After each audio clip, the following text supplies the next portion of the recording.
This week we have been learning about finding the meaning of vocabulary words as used in our text. When we do that, we use context clues and the words before it and the words after it to find the meaning of the words that we are looking for. I'd like you to turn to your neighbor and tell your neighbor why it's important for us to understand how to find the meaning of unfamiliar words. Go.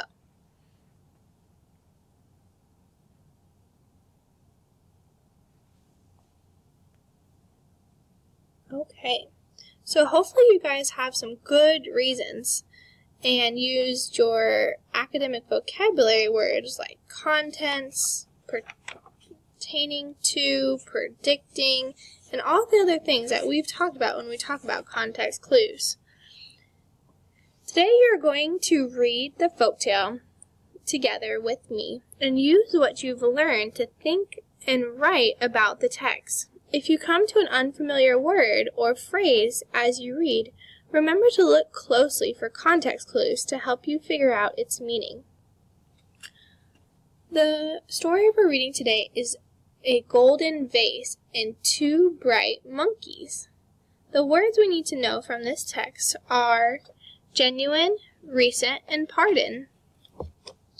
When we read through this text, it looks like we have about 22 short paragraphs.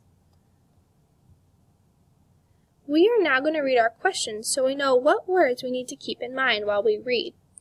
Our first question says, in Greek mythology, King Midas was granted the power to turn any object into gold simply by touching it. Why did the author use the phrase, the touch of Midas, in paragraph 2? So we're looking for the phrase, the touch of Midas. Number 2. This question has two parts. First part A, then part B. Part A. What is the meaning of the word pewter in paragraph 7? Part B. Underline two story details that support our answer. So make sure that you guys have circled the number 2 and you also have circled the word pewter because that's going to be the word we're looking for and the details that we're going to need to support it with. Our next question says, this question has two parts. First part A, then part B. We are on page 282. Part A. What is the meaning of the word mimicked as used in paragraph 13 of a gold vase and two bright monkeys? So we are looking for the word mimicked when we read through paragraph 13. Part B. Circle one word in the paragraph below that helps the reader understand the meaning of mimicked. So if it's one word that helps us understand the meaning, we're going to look for a word that might be the synonym or something that means the same. Question number 4. In the paragraphs 17 and 18 shown below from the story, one word has followed definition. To change completely in appearance or structure. Underline the word that best fits this definition. So what word means the same or is a synonym to change completely in appearance or structure? Number 5, and this part will be your homework. Paragraph 19 of the passage uses the phrase freak accident. Explain what the phrase means as used in the passage. Support your possible meaning with context clues and details from the text. With your group now, I'd like you to take about 2 minutes to circle the important words in the questions that we need to make sure we are reading and understanding before we read the text. Go.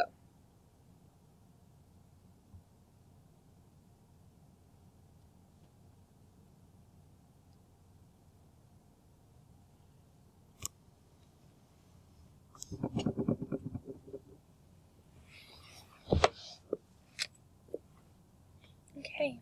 As I read this text aloud, it will be your job as scholars today to look for the key words that we just read in our questions. It will also be your job as scholars to look for the context clues that might tell you the meaning to a phrase or a word that you might not understand yet. or may be unfamiliar. Please follow along as I read the passage. A golden vase and 2 bright monkeys. Paragraph 1. Long ago in Tibet, 2 friends named George and Zoman hiked through the mountains looking to find rare plant root used in medicines. They searched and dug for most of the day with no results. Suddenly, a clang rang out. Bjorn's spade had hit something hard. Eagerly digging, the men unearthed a large vase. "Surely this is pure gold," Saman explained. As he brushed off the dirt, he held up the rare treasure, which shimmered in the bright sunlight. "We must have the touch of Midas," Saman joked. Reading paragraph 2, I heard one of the phrases we are looking for. We must have the touch of Midas. When I look at the words around that phrase, I do see the phrase here, surely this is pure gold. I also see the phrase shimmered in the bright sunlight. So I'm thinking that what they're holding up must be very bright in color and could possibly be made of gold. Paragraph 3.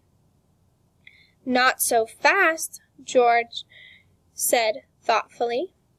Then a sly look crept across his face. "Before we start living like kings, we should test the vase," he added. "Remember, all the glitters is not gold. As it happens, I know a man who makes gold jewelry. If he tells me the vase is genuine, I will sell it, and then you and I will share the money." In that paragraph, I see the phrase, a shy look. I'd like you to turn to your neighbor and tell me what that might mean if the man gave a shy look. Go.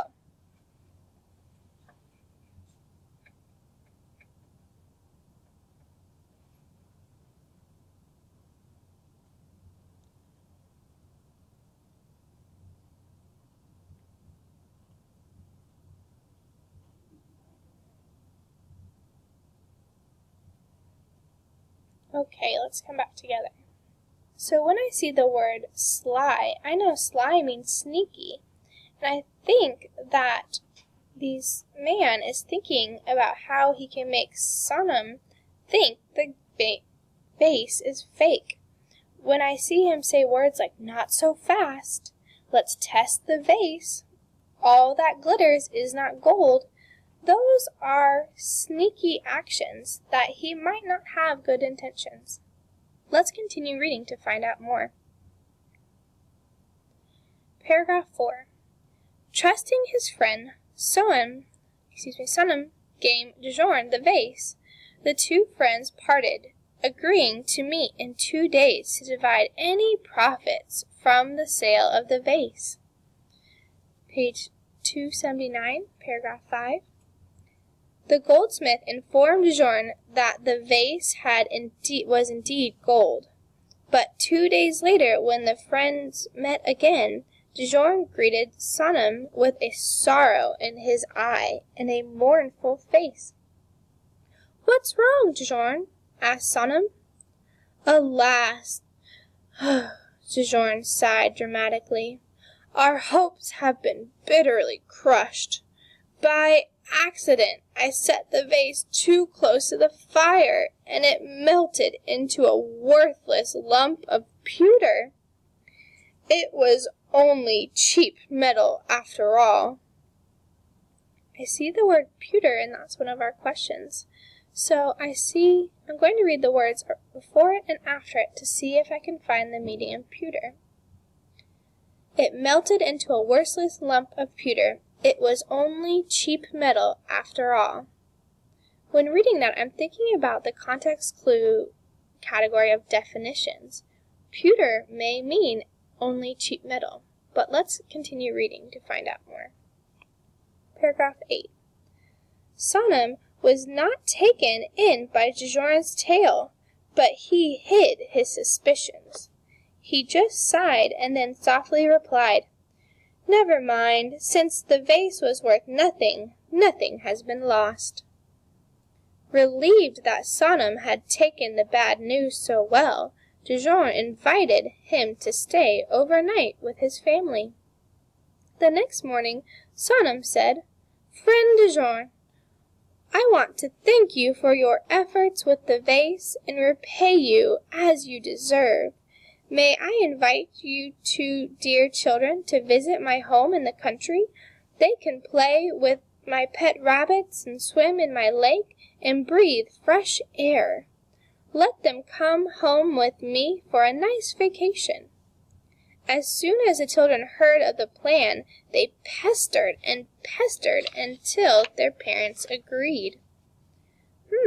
I see that word pestered there, and that's not a word that we read every day. I'd like you to use your context clues and tell your neighbor, what does pestered mean? What action are the children doing? Go.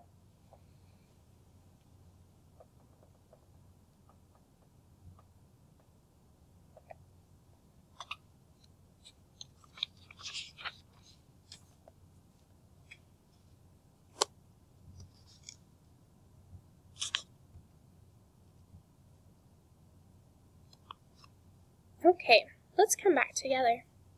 Paragraph 12. Soon Sonam set off for home with the children for company. Eventually they came to a place called Monkey's Hill, the home of many wild monkeys. Sonam captured 2 young creatures and put them in a small cage. "We will take these little fellows home as pets. You can play with them if you treat them kindly," he explained. "I will name a monkey after each of you, and we'll teach them tricks, and they will be your twins." Quick learners, the young monkeys soon imitated the way the children tilted their heads or moved in certain ways. Sonam and the children spent many hours together, laughing at the way the monkeys mimicked whatever the children did. That's the word mimic that we're looking for, right there in paragraph 13. Turn to your neighbor and tell your neighbor what you think mimic means when thinking about the monkey's actions and the children's actions. Go.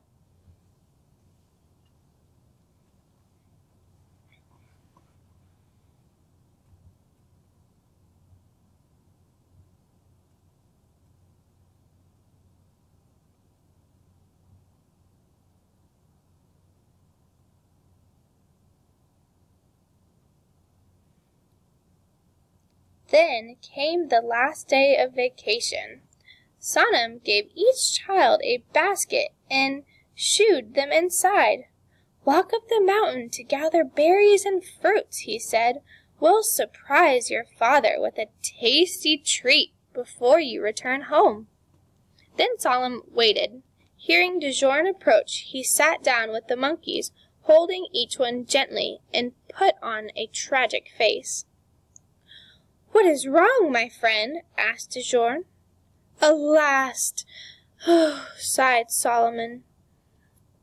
"These are now your lovely children, you see. I took them to Monkey Hill, but I accidentally allowed them too near the beasts.